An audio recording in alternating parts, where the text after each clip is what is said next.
আসসালামু আলাইকুম সম্মানিত চাকরি প্রত্যাশী বন্ধুরা, কেমন আছেন? আশা করি ভালো আছেন। আমিও আপনাদের দোয়ায় ভালো আছি। বন্ধুরা, প্রাথমিক শিক্ষা অধিদপ্তর থেকে একটি নিয়োগ বিজ্ঞপ্তি প্রকাশিত হয়েছে। এখানে আপনারা বাংলাদেশের সকল জেলার স্থায়ী নাগরিকগণ, নারী ও পুরুষ যারা এইচএসসি এবং ডিগ্রি পাস করেছেন যোগ্যতা অনুযায়ী তারা সবাই এখানে আবেদন করতে পারবেন। সো আবেদন শুরু কবে এবং শেষ কবে, কী পদে লোক নিয়োগ করা হবে, কতজন লোক নিয়োগ করা হবে, কত টাকা বেতন দেওয়া হবে, সব কিছু আমি এই ভিডিওতে আলোচনা করব। ভিডিওর শেষ দিকে থাকবে কিভাবে আপনারা অনলাইনে আবেদন ফর্ম পূরণ করবেন সে সম্বন্ধে বিস্তারিত। তো বন্ধুরা, আপনি যদি আমার চ্যানেলে নতুন দর্শক হয়ে থাকেন তাহলে আমার চ্যানেলটি সাবস্ক্রাইব করে দিন, আর যারা অলরেডি সাবস্ক্রাইব করেছেন তাদেরকে অসংখ্য ধন্যবাদ। তো বন্ধুরা, চলে আসি এবার মূল আলোচনায়। এখানে 5টি ক্যাটাগরিতে 164 জন লোক নিয়োগ করা হবে।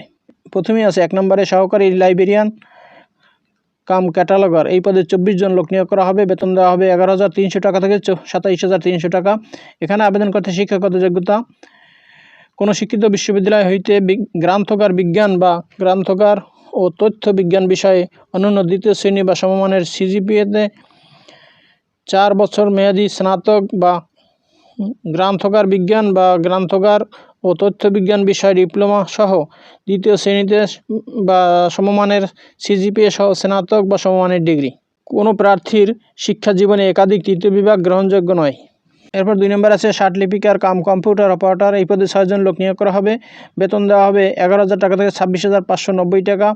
এখানে আবেদন করতে শিক্ষাগত যোগ্যতা অনন্য দ্বিতীয় শ্রেণী বা সমমানের সিজিপিএতে স্নাতক বা সমমানের ডিগ্রি। কম্পিউটার ব্যবহারে দক্ষতা থাকিতে হইবে।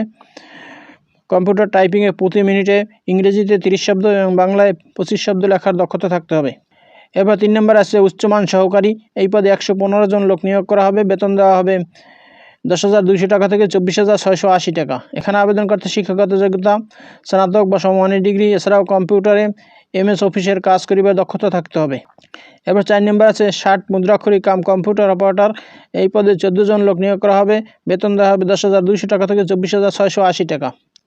এখানে আবেদন করতে শিক্ষাগত যোগ্যতা স্নাতক বা সমমানের ডিগ্রি, এছাড়াও কম্পিউটার ব্যবহারে দক্ষতা থাকতে হবে। কম্পিউটার টাইপিংয়ে প্রতি মিনিটে ইংরেজিতে 30 শব্দ এবং বাংলায় 25 শব্দ লেখার দক্ষতা থাকতে হবে।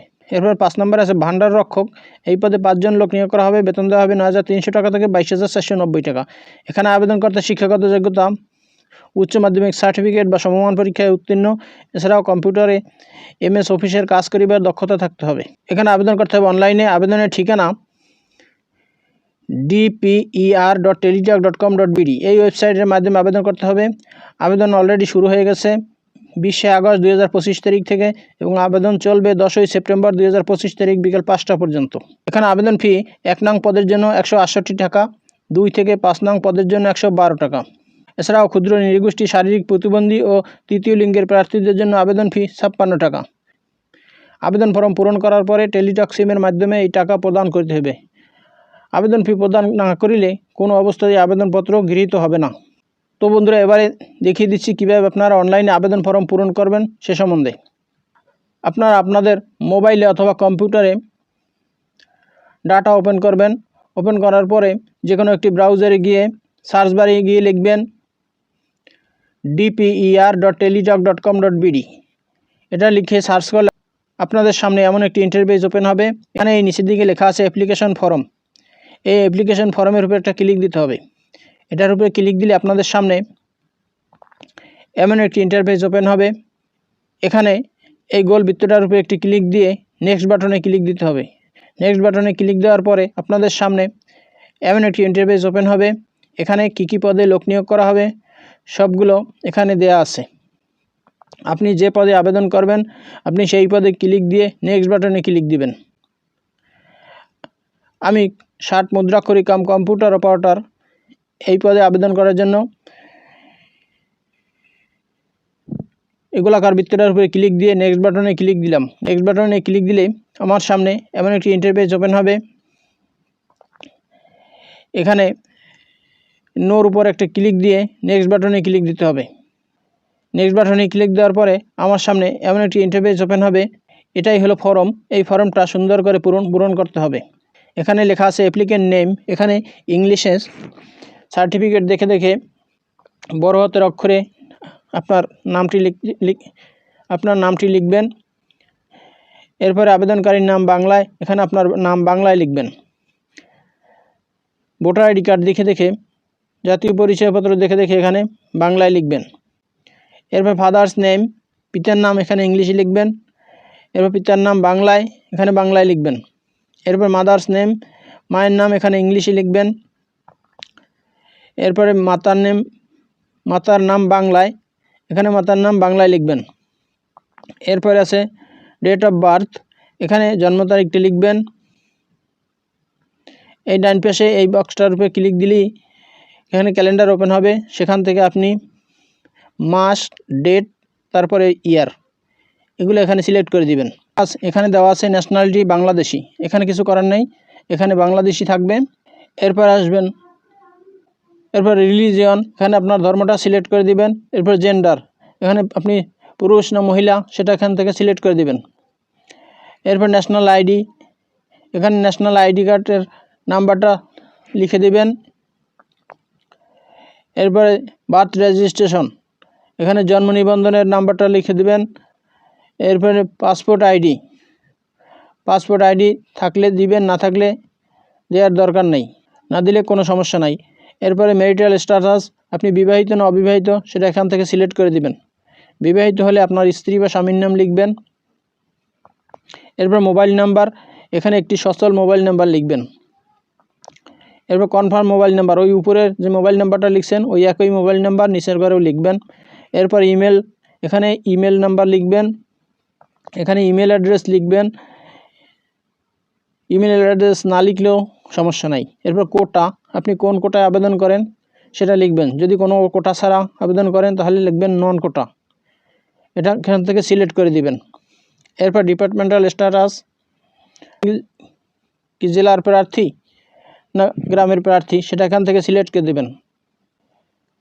এরপর আপনার ঠিকানা, এখানে কেয়ার অফের জায়গায় আপনি আপনার পিতার নাম লিখে দেবেন। এরপর ভিলেজ, এখানে আপনার গ্রামটা লিখে দেবেন। এরপর ডিস্ট্রিক্ট, আপনার জেলার নাম লিখবেন। এরপর উপজেলা, এখানে জেলাটা, এরপর আছে ডিস্ট্রিক্ট, এখানে জেলাটা সিলেক্ট করে দিবেন। জেলা সিলেক্ট করে দেওয়ার পরে আপনার জেলায় কতগুলো উপজেলা আছে সেগুলো এখানে এটার উপরে ক্লিক দিলে আসবে, সেখান থেকে আপনি আপনার উপজেলাটা সিলেক্ট করে দিবেন। এরপর পোস্ট অফিস একটা এখানে লিখে দিতে হবে। এর পোস্ট কোড, আপনার পোস্ট অফিসের একটা কোড নাম্বার আছে, সেই কোড নাম্বারটা এখানে লিখে দেবেন। এটা হইলে প্রেজেন্ট অ্যাড্রেস, বর্তমান ঠিকানা। আপনার পার্মানেন্ট অ্যাড্রেস বা স্থায়ী ঠিকানা যদি একই হয় তাহলে সেম অ্যাজ প্রেজেন্ট অ্যাড্রেস, এখানে একটা ক্লিক দিয়ে দেবেন এই বক্সের ভিতরে, তাহলেই হয়ে যাবে। আর যদি আলাদা হয় তাহলে আলাদাভাবে লিখে দিতে হবে। এরপরে আপনার শিক্ষাগত যোগ্যতা, এখানে আপনি এক্সামিনেশন এসএসসি না দাখিল সেটা এখানে সিলেক্ট করে দিবেন। এরপর রোল নাম্বার লিখবেন। এবার সাবজেক্ট, গ্রুপ সাবজেক্ট, আপনি কোন গ্রুপ থেকে পাস করেছেন, সায়েন্স, আর্টস না কমার্স সেটা এখান থেকে সিলেক্ট করে দিবেন। এরপর বোর্ড, কোন বোর্ডের আওতায় আপনি পরীক্ষা দিয়েছেন সেই বোর্ডটা এখানে সিলেক্ট করে দিবেন। এরপর রেজাল্ট, এটা ক্লিক দিলেই আপনি এখানে রেজাল্ট কি পয়েন্টটা লিখে দেবেন। এরপর পাসিং ইয়ার, কত সালে আপনি পাস করেছেন সেই পাসিং ইয়ারটা এখান থেকে সিলেক্ট করে দিবেন। এরপরে সেম প্রসেসে এইচএসসি, গ্রাজুয়েশন এবং মাস্টার্স সবগুলো আপনি এখানে থাকলে লিখে দিবেন, না থাকলে আপনার যা যা শিক্ষাগত যোগ্যতা আছে সেগুলো এখানে লিখে দেবেন। এরপর আছে জব এক্সপিরিয়েন্স, আপনার অতিরিক্ত যোগ্যতা থাকলে সেটা এখানে লিখে দিতে পারেন। এরপর ভ্যালিডেশন কোড, এখানে একটি কোড নাম্বার আছে, আপনার হয়তো এমন সেম কোড আসবে না, যে কোড আসে অবিকল আপনি সেই কোডটা এই ঘরে লিখে দিবেন। লিখে দেওয়ার পরে এই যে এখানে একটা বক্স আছে, এই বক্সের উপর একটা ক্লিক দিয়ে সাবমিট বাটনে ক্লিক দিবেন। সাবমিট বাটনে ক্লিক দিলে আপনার ফর্ম পূরণ হয়ে যাবে। ফর্মটা পূরণ হওয়ার পরে নিচের দিকে আছে ছবি এবং সিগনেচার আপলোড দেওয়ার অপশন, এখানে আপনি ছবিটা সিলেক্ট করে দিবেন। চুজ ফাইল, এখানে চুজ ফাইলে ক্লিক দিলেই কোথায় আপনার ছবি রাখা আছে সেখান থেকে আপনি ছবিটা সিলেক্ট করে দিবেন। ছবির সাইজ হবে 300x300 pixel. Upload change signature, এখানে চুজ ফাইলে ক্লিক দিয়ে আপনি সিগনেচারটা সিলেক্ট করে দিবেন। সিগনেচারের সাইজ হবে 300x80 পিক্সেল। ছবি এবং সিগনেচার আপলোড দেওয়া হয়ে গেলে এখানে প্রদর্শিত হবে। এখানে প্রদর্শিত হইলে আপনি এই বক্সটার উপরে ক্লিক দিবেন। এই বক্সটার উপরে ক্লিক দিয়ে আপনি সাবমিট বাটনে ক্লিক দিয়ে দেবেন। সাবমিট বাটন ক্লিক দিলে আপনার ফর্ম পুরোপুরি ফিল আপ হয়ে গেছে।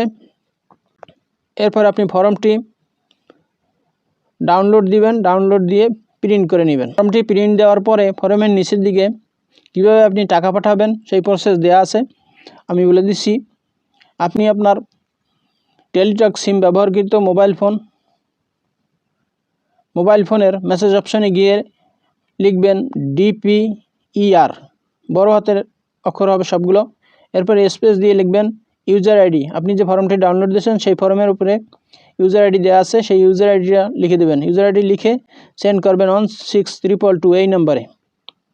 16322 এই নাম্বারে সেন্ড করার পরে আপনার কাছে একটি মেসেজ দিবে তারা। সেই মেসেজে একটি পিন কোড দেওয়া হবে। সেই পিন কোডের উপর ভিত্তি করে আপনি টাকা পাঠাবেন। দ্বিতীয়বারে আপনি মেসেজ লিখবেন DPER, স্পেস দিয়ে লিখবেন ইয়েস, স্পেস দিয়ে লিখবেন ওই পিন নাম্বারটা। আপনাকে যে মেসেজ দিয়েছে সেই মেসেজের ভিতরে পিন নাম্বারটা আছে, সেই পিন নাম্বারটা লিখবেন। লিখে 16322 এই নাম্বারে পাঠিয়ে দেবেন। এই নাম্বারে পাঠিয়ে দিলে টেলিটক সিম থেকে আপনাকে একটি মেসেজ দিবে। সেই মেসেজে লেখা থাকবে congratulation, applicant name, payment complete successfully for DPE। আপনার সেই মেসেজে একটি ইউজার আইডি এবং পাসওয়ার্ড দেবে। আপনি সেই ইউজার আইডি এবং পাসওয়ার্ডটি সংরক্ষণে রাখবেন। আপনার এই সার্কুলারের যখন পরীক্ষা হবে তখন অ্যাডমিট তুলতে হবে। ওই আইডি এবং পাসওয়ার্ড দিয়ে আপনি অ্যাডমিট কার্ড তুলতে পারবেন। তো বন্ধুরা, এই হলো প্রাথমিক শিক্ষা অধিদপ্তর থেকে প্রকাশিত নিয়োগ বিজ্ঞপ্তির বিস্তারিত। ভিডিওটি যদি ভালো লাগে তো আমার চ্যানেলটি সাবস্ক্রাইব করে দিন এবং ভিডিওটি শেয়ার দিয়ে অন্যদের দেখার সুযোগ করে দিন। তো ভালো থাকুন, সুস্থ থাকুন, আবার কথা হবে নতুন কোনো ভিডিওতে। সে পর্যন্ত শুভকামনা রইল। আসসালামু আলাইকুম।